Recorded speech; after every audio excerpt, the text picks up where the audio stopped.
Louis Blanc, historiador socialista francés, dijo poco antes de que lo ejecutaran lo siguiente: cuando era bebé me rebelé contra mi niñera. Cuando era niño me rebelé contra mis profesores. Cuando era un muchacho me rebelé contra mi padre y mi madre. Cuando me hice hombre me rebelé contra el Estado. Cuando me muera, si es que hay un Dios, me rebelaré contra él. Muchas veces pensamos que somos lo máximo cuando nos rebelamos, cuando somos tercos. Hasta nos gusta pregonar a todos los rincones, comunicar a todos con orgullo lo que hemos hecho. Yo hago las cosas como yo quiero. Hay consecuencias. Terrible cosa es caer en las manos del Dios vivo, dice la palabra. Esta ha sido una breve introducción al pasaje que os vamos a presentar en este día.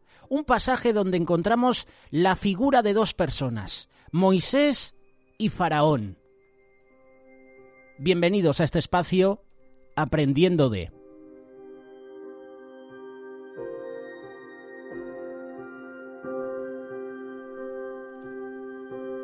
Moisés había tenido su primer encuentro con el faraón. Del punto de vista de los israelitas, esa primera junta con el faraón había sido un desastre. El faraón no temía a Dios y no tenía el más mínimo interés por el pueblo de Dios. De hecho, cuando Moisés le pide llevarse al pueblo al desierto para ofrecer sacrificios al Señor, Faraón le responde acusando a los israelitas de flojos. ¿Y qué hizo Faraón? Les dio más trabajo, más carga todavía. Esto no solo aumentaba el sufrimiento de los israelitas, sino que también hace que se pongan en contra de Moisés. Este gran libertador no ha hecho otra cosa que aumentar nuestros problemas. Eso es lo que decía el pueblo de Israel. Moisés estaba decepcionado. Le parecía que Dios no había cumplido su promesa. En su frustración, él busca a Dios y Dios en su misericordia lo tranquiliza.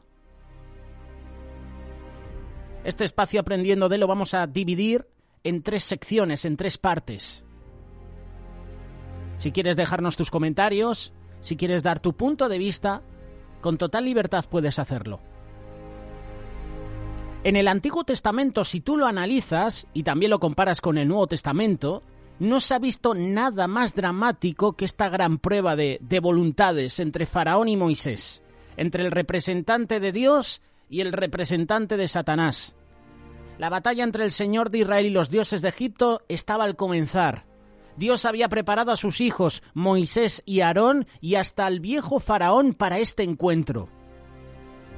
La primera sección la puedes encontrar en Éxodo capítulo 7, versículos del 1 al 7.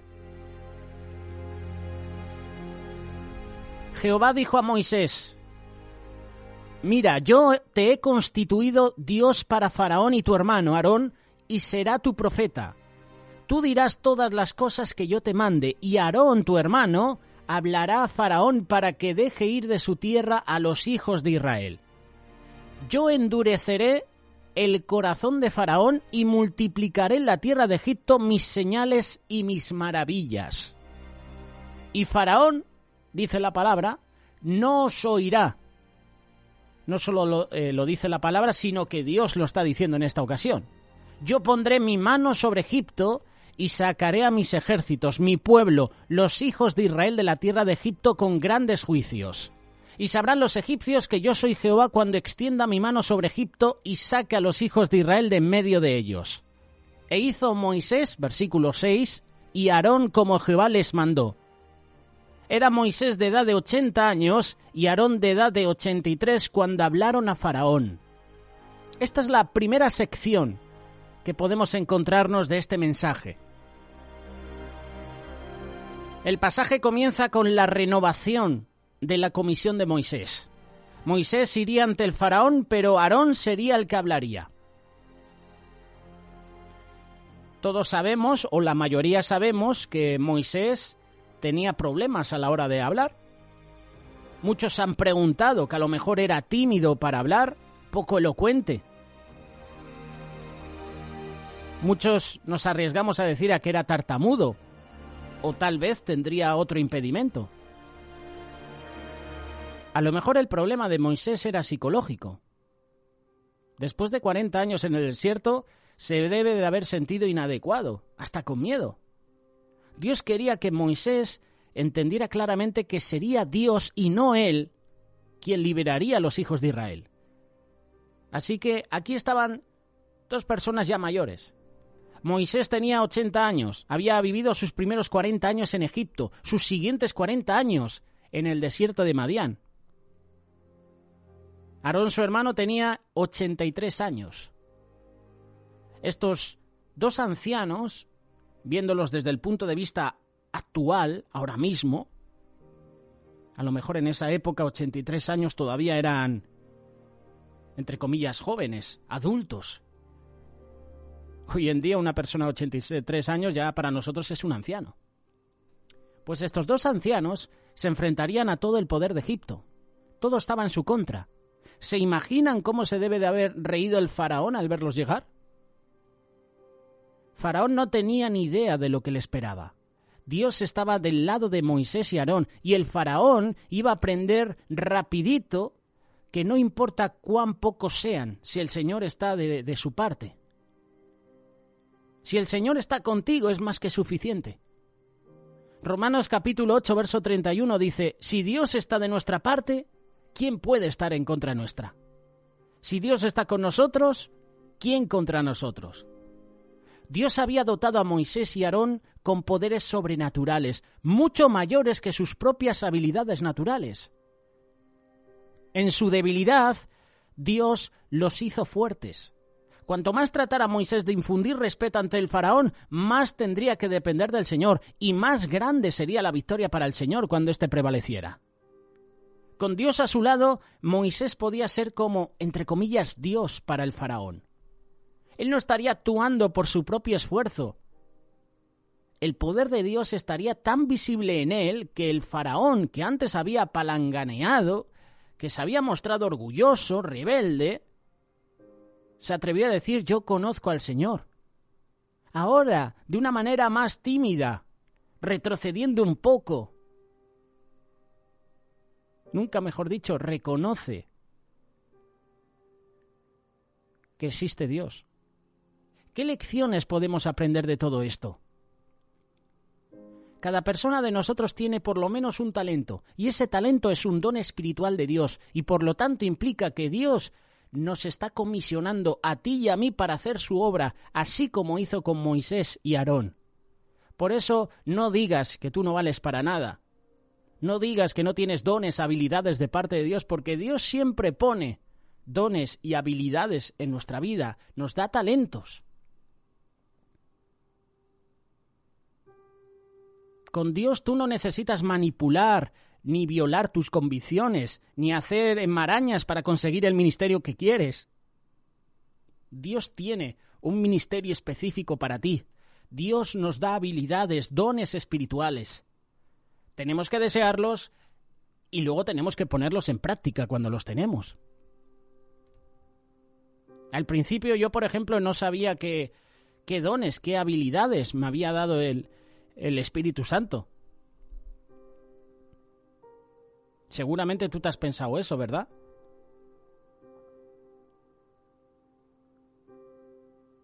Dios nos da dones, habilidades, y nuestro trabajo es ponerlos en funcionamiento para la gloria de Dios y también para la edificación de los hermanos, de las personas.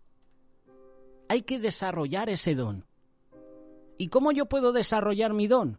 Sirviendo a los demás. En este caso, sirviéndote a ti a través de Radio Solidaria, a través de los medios de comunicación.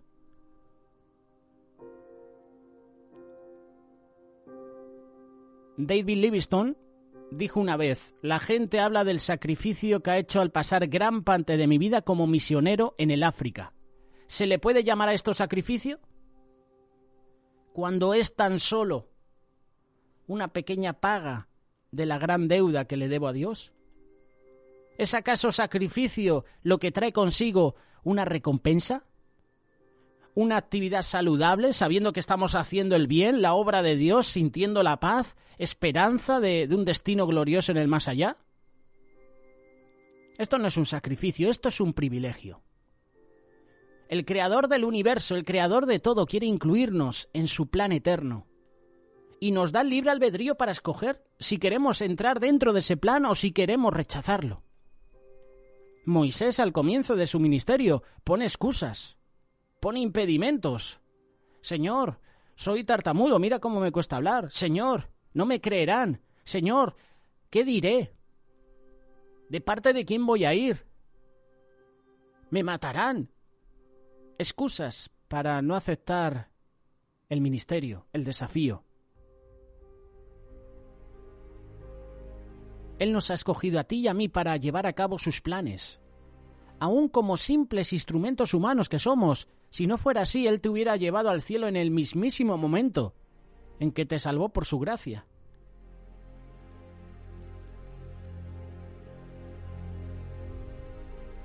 Hay una reflexión que en varias ocasiones he escuchado y he leído sobre Francisco de Asís. Una vez le preguntaron que cómo había logrado tanto para el Señor y Francisco contestó: puede que esta sea la razón. El Señor miró desde el cielo y dijo: ¿dónde puedo encontrar al hombre más insignificante de la tierra? Entonces me vio a mí y dijo: ya lo encontré. Obraré por medio de él y él no se volverá orgulloso.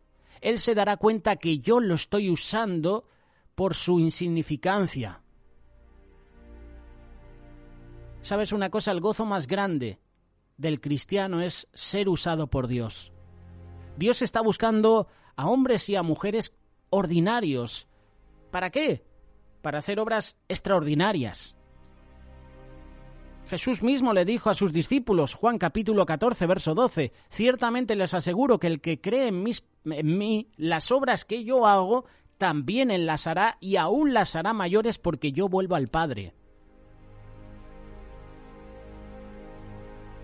Dios está buscando hombres y mujeres ordinarios para hacer obras extraordinarias. La pregunta es, ¿estás dispuesto a ser usado por Dios? ¿Estás dispuesto a aceptar el reto, el desafío? Aquí no vale contestar en caliente, ¿eh? Esto hay que meditarlo bien. Es una renuncia. Es un desafío enorme, grande. ¿Estás dispuesto a renunciar a tus comodidades por servir al Señor? Continuando con la historia, dice la palabra en el versículo 4, Éxodo capítulo 7, Dios le estaba diciendo a Aarón y a Moisés que Faraón no les iba a hacer caso. Entonces descargaré mi poder sobre Egipto con grandes actos de justicia y sacaré de allí a los escuadrones de mi pueblo, los israelitas. Y cuando yo despliegue mi poder contra Egipto y saque de allí a los israelitas, sabrán los egipcios que yo soy el Señor.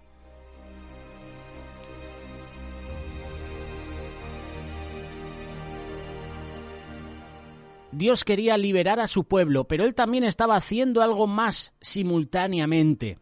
Él quería que los egipcios, esas almas perdidas, vieran su poder y que entendieran su realidad.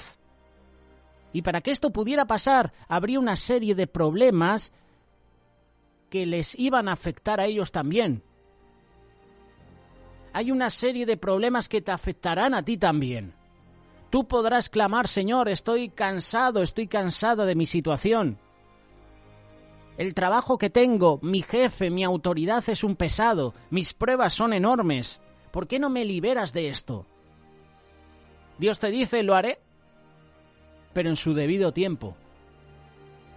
O incluso: Señor, ¿por qué no me curas de este cáncer? ¿Acaso no tienes el poder para hacerlo? ¿Por qué no resuelves mi problema hoy? ¿Por qué no obras ahora? Aquí Dios está haciendo dos cosas simultáneamente. Él te está llevando a la tierra de la promesa, pero al mismo tiempo hay egipcios observando cuidadosamente para ver cómo lidias tú con las mismas pruebas a las que ellos se enfrentan. Dios quiere que ellos vean su poder. Él quiere que ellos vean lo que Él puede hacer. Él quiere mostrarles que Él te va a librar. Ver que ganas la lotería no hace que los egipcios de tu vida se rasquen la cabeza y digan ¡wow! No, el egipcio se rasca la cabeza cuando te ve enfrentándote a problemas en tu trabajo, dificultades con tu familia, una crisis económica, un impedimento físico, y a pesar de todo caminas a través de ellos en victoria, sabiendo que Dios está contigo. Dios nunca nos promete librarnos de los problemas, más bien Él nos promete estar con nosotros en medio de esos problemas, a través de ellos. Y mientras lo hace, tu compañero de trabajo, tu vecina, tu hermano, tu cuñada, tu padre, tu madre, te dirán, hay algo especial en la forma como te conduces por la vida. Eso es increíble. Vive de tal manera que otros puedan ver a Jesús en ti. Tú puedes decirles, son el poder y esta es la gracia y esta es la bondad de Dios. Y cuando tú dices esto a una persona inconversa, a una persona que está viendo tu testimonio, tú le dices después, Él te ofrece también esto a ti. Dios te quiere llevar a la tierra que fluye leche y miel, donde cada lágrima será enjugada, cada problema será resuelto. Pero mientras tanto, los egipcios en tu vida necesitan ver que Él es el Señor.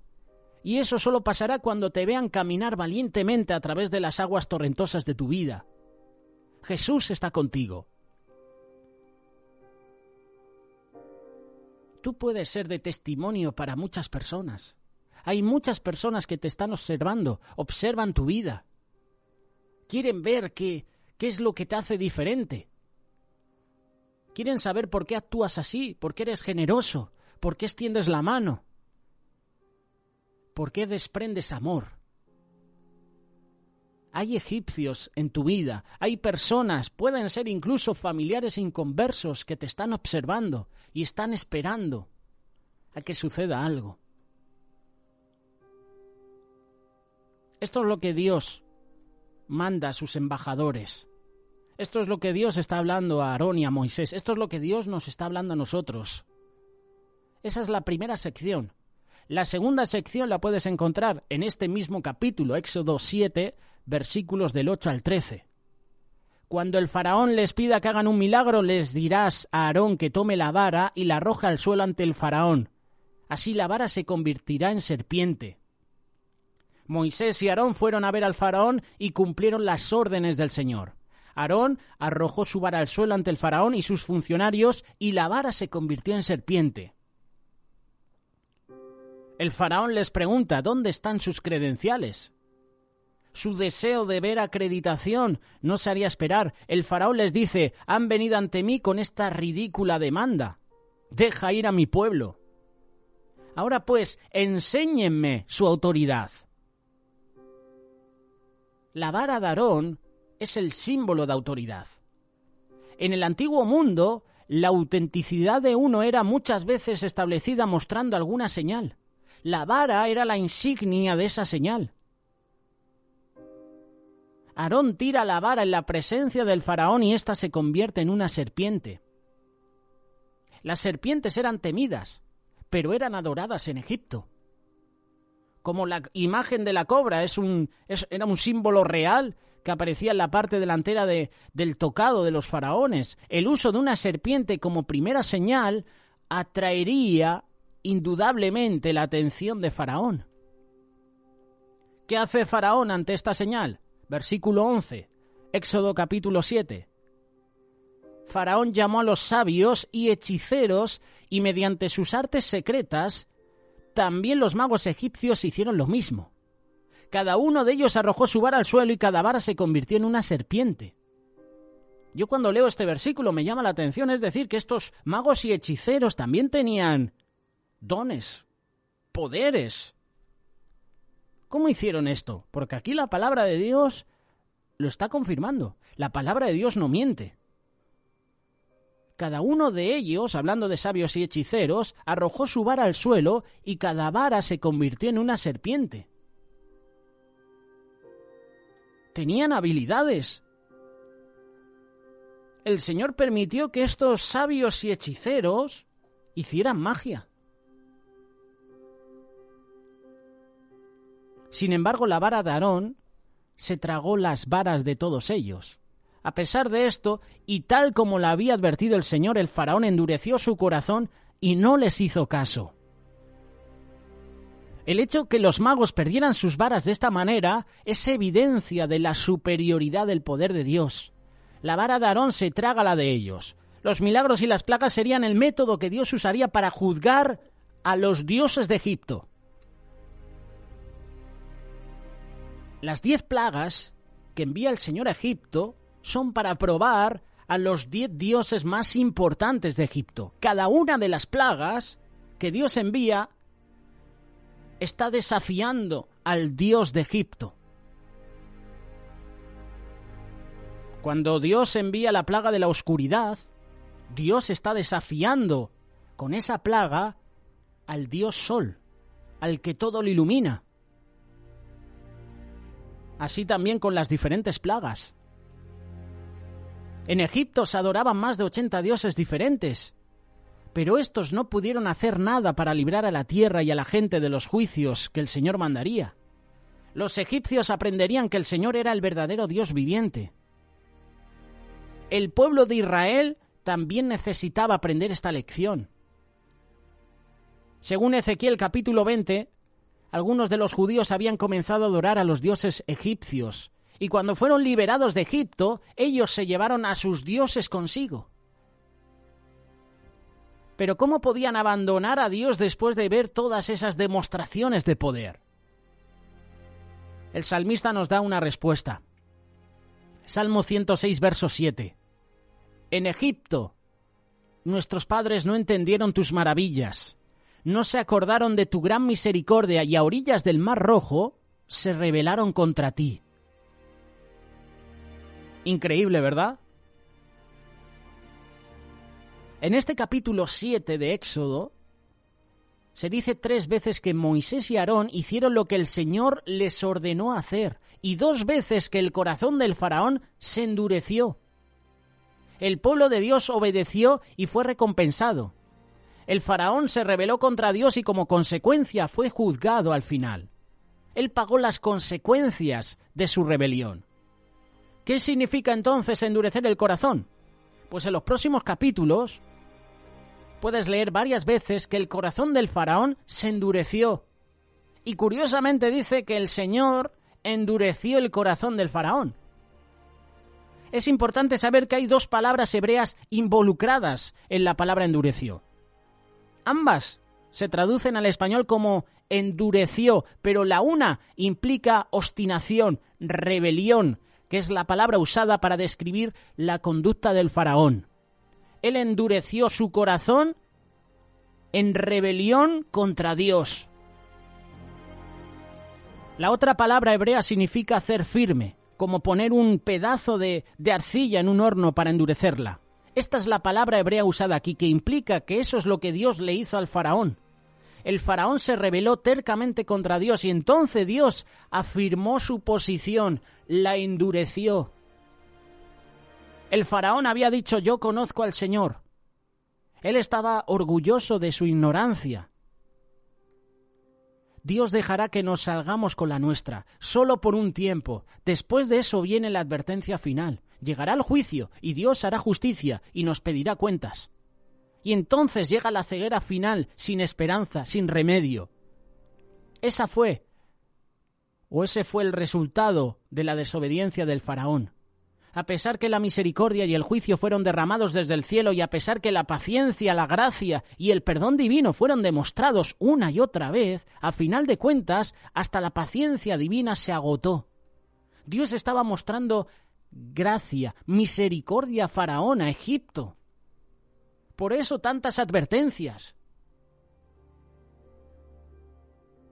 Muchos podrían pensar, qué malo es Dios. No, todo lo contrario, Dios está mostrando aquí misericordia con Egipto, con Faraón, pero Faraón, en su libre albedrío, endurece su corazón. Omitió las palabras del Señor. En nuestra era moderna, una mujer que no se arrepiente, que se mantiene terca, descubrirá que ya no puede arrepentirse.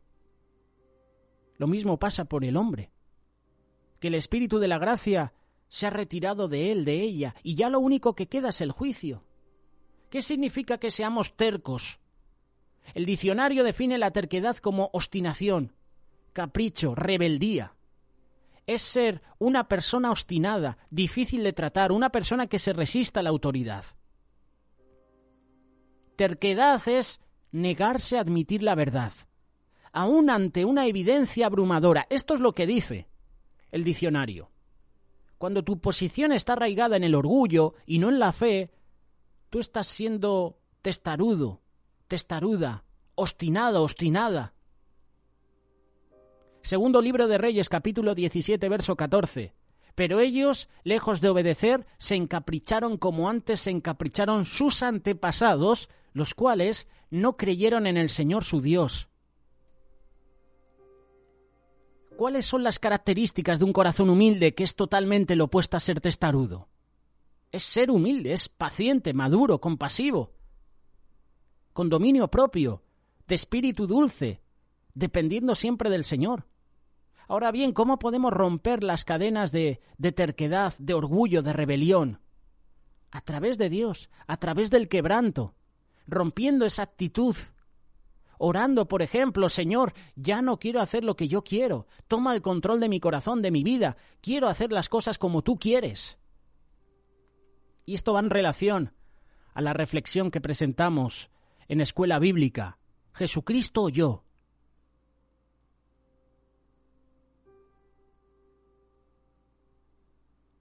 La importancia de que Jesús tome el control de tu corazón, de tu vida. El Salmo 57, verso 7 dice: «Purifícame con hisopo y estaré limpio. Lávame y estaré más blanco que la nieve».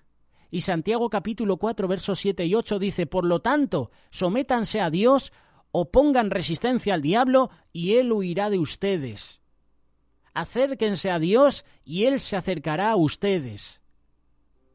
Así que a pesar de que Dios manda a sus embajadores y muestra sus credenciales, al final de cuentas todo resulta en vano. ¿Por qué? Por la terquedad del faraón. Es decir, que aquí las plagas serían necesarias, y esto nos lleva a nuestra última sección, versículos 14 en adelante, Éxodo capítulo 7. El corazón del faraón se ha obstinado y se niega a dejar salir al pueblo. Esto es lo que dice el Señor a Moisés. Anda a verlo por la mañana cuando salga a bañarse. Espéralo a orillas del río Nilo y sal luego a su encuentro. No dejes de llevar la vara que se convirtió en serpiente. Dile allí: el Señor, Dios de los hebreos, me ha enviado a decirte: deja ir a mi pueblo para que me rinda culto en el desierto. Como no has querido obedecer, el Señor dice: ahora vas a saber que yo soy el Señor. Con esta vara que llevo en la mano voy a golpear las aguas del Nilo y el río se convertirá en sangre. Morirán los peces que hay en el río y el río apestará. Los egipcios no podrán beber agua de allí. Dijo también el Señor a Moisés, versículo 19, dile a Aarón que tome su vara y extienda el brazo sobre las aguas de Egipto para que se conviertan en sangre sus arroyos y canales y sus lagunas y depósitos de agua. Habrá sangre por todo el territorio de Egipto, hasta en las vasijas de madera y de piedra. ¿Y qué hicieron Moisés y Aarón? Cumplieron las órdenes del Señor. Lo que me llama la atención es que esta plaga está atacando al Dios de la agricultura, o mejor dicho, del agua. Y ahora te invito a que, si puedes, busques en internet, cuando puedas, el dios del agua en Egipto. Anuket, Anukis en griego, es la diosa del agua, es la diosa del Nilo, especialmente de las cataratas de Asuán, región donde era especialmente adorada, también diosa de la lujuria en la mitología egipcia. Dios con esta plaga estaba dejando en evidencia a la diosa del agua, a la diosa del Nilo, a Anukis en griego, Anuket. ¿Dónde está esta diosa del agua? ¿Dónde está Anuket? El Señor le está diciendo aquí a Faraón: te voy a poner a prueba vuestros dioses, a ver si os van a salvar vuestros dioses. de mis plagas? ¿Dónde estaba Anuket, la diosa del agua?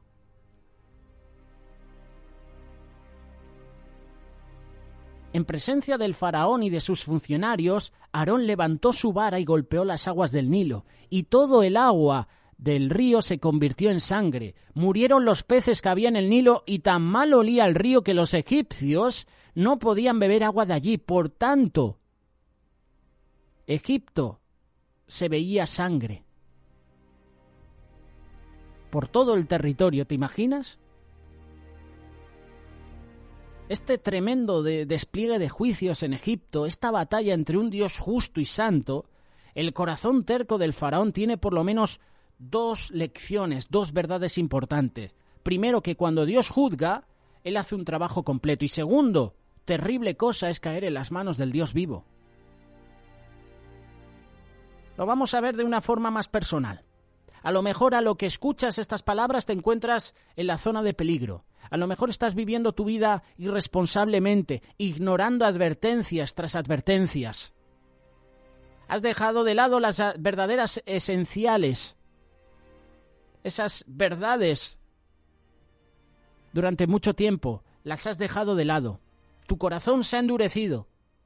Y cuando más se endurece tu corazón, más difícil será dejar que la luz de Dios penetre en tu vida. El tema de todo es que hay un lado positivo en esta historia. Cuando Dios bendice, nada lo puede detener. Eso se llama gracia. La gracia de Dios rescató a los hijos de Israel en la tierra de Gosén. Y a pesar de que la oscuridad cayó sobre Egipto, los hebreos estaban llenos de luz. Era una ciudad brillando a través de la noche.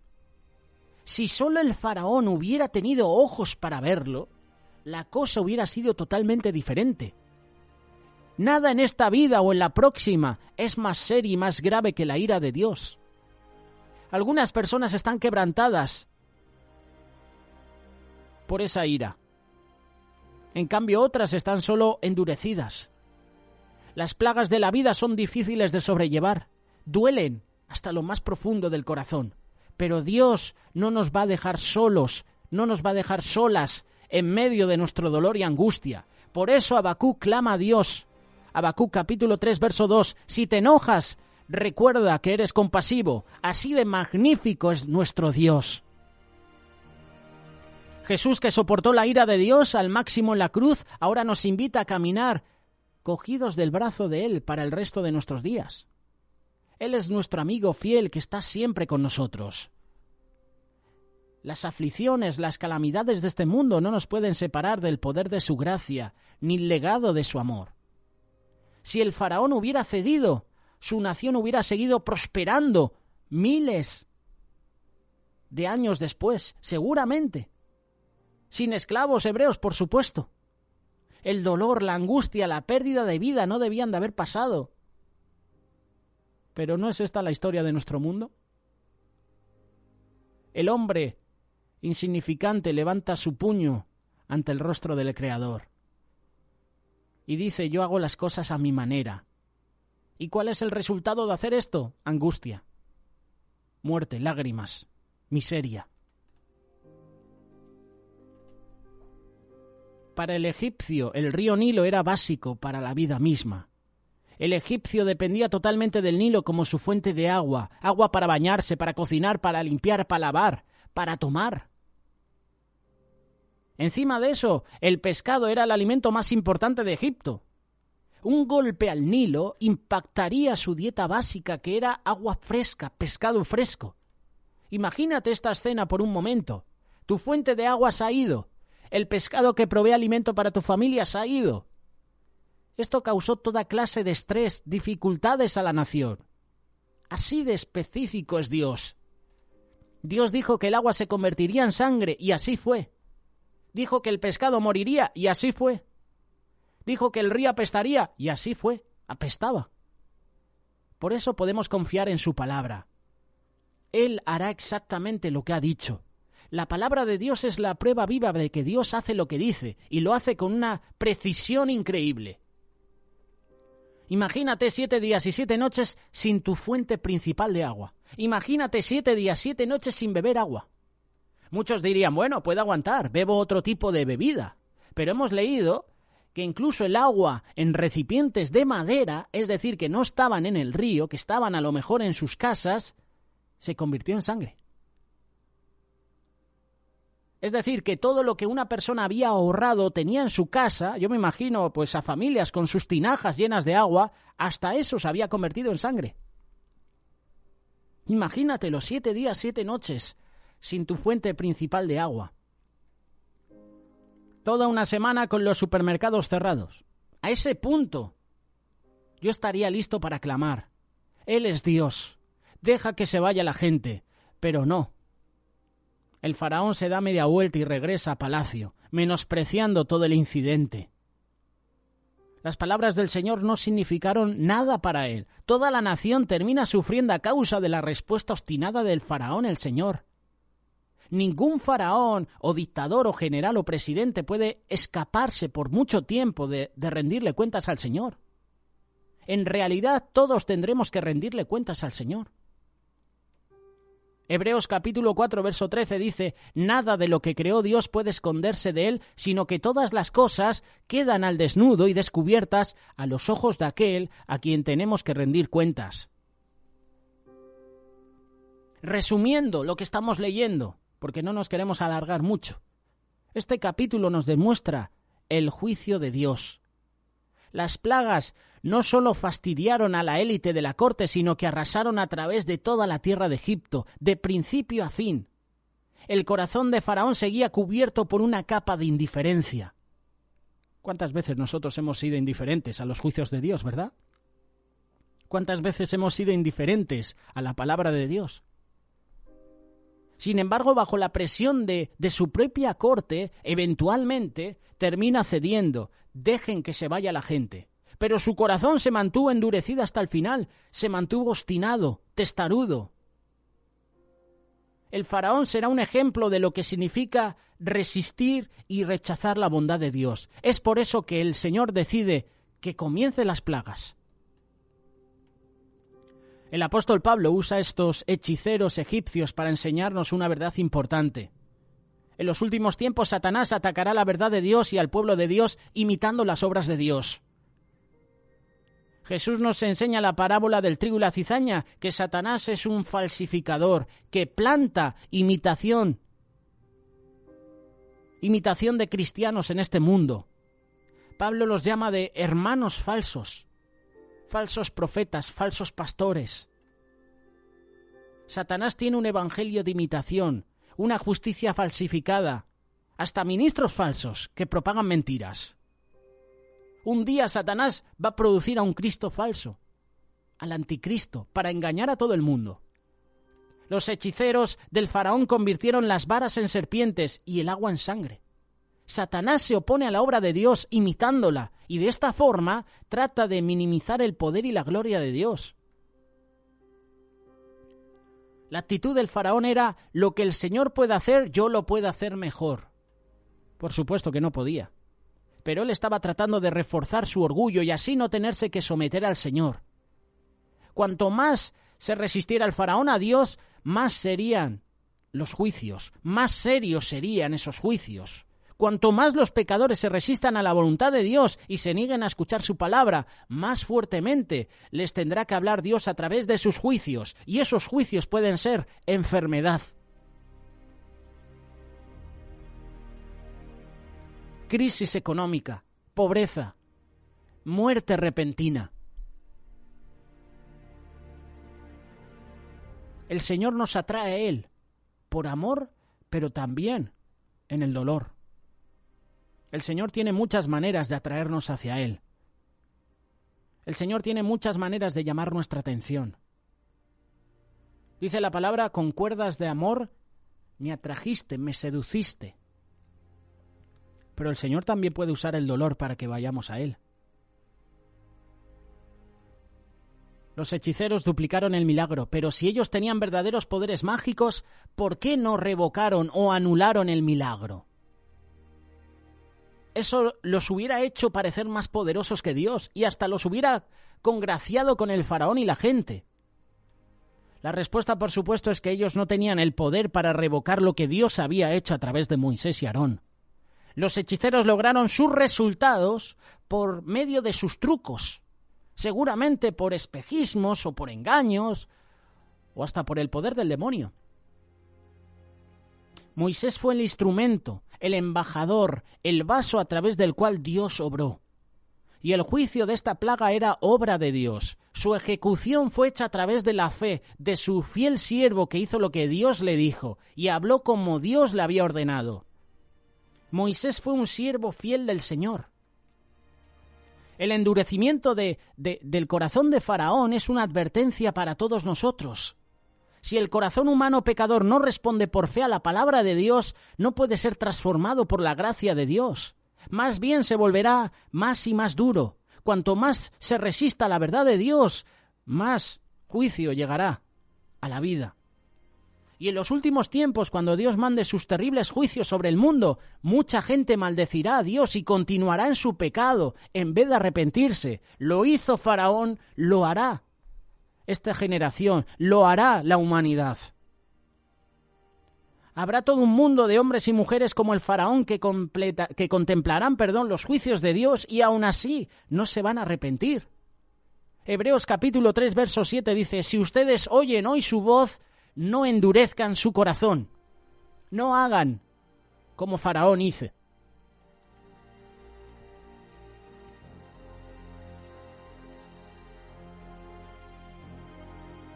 Dios usa el ejemplo de Faraón para advertirnos de las consecuencias de rechazar su bondad.